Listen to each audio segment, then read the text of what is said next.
جوهرة FM. الدنيا وما فيها. واجب حق التعبير، واجب. مش كنت معهم يعني قلت لهم مد شوان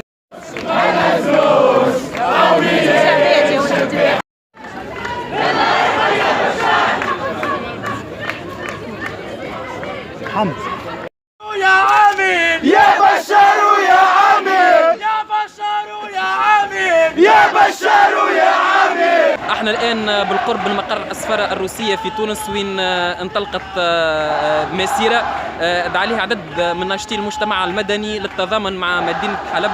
المسيره الذي يشارك فيها عشرات من الاشخاص ترفعت فيها عديد الشعارات المناهضه لروسيا ولما يعتبروه المجازر اللي ارتكبتها روسيا في سوريا وفي مدينه حلب، كيف ترفعت شعارات اخرى مناهضه للنظام السوري.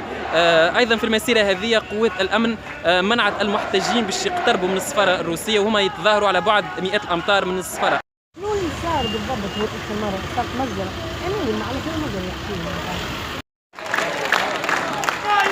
نلعبت سيدنا محمد، هيدا نلعبت سيدنا محمد، هيدا نلعبت سيدنا محمد. الروسي الكافر المنجوس يدمر. أنا الشيخ إبراهيم صحفي وكاتب سوري.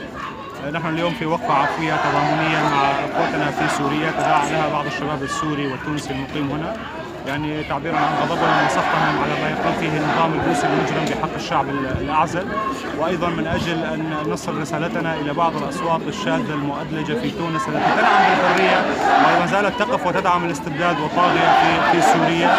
ويعني نريد أن نقول للجميع بأن سوريا ثورة مدنية، ثورة إنسانية، ثورة أخلاق، ثورة حرية وكرامة. حق التعبير واجب، حق التظاهر واجب. جوهرة FM.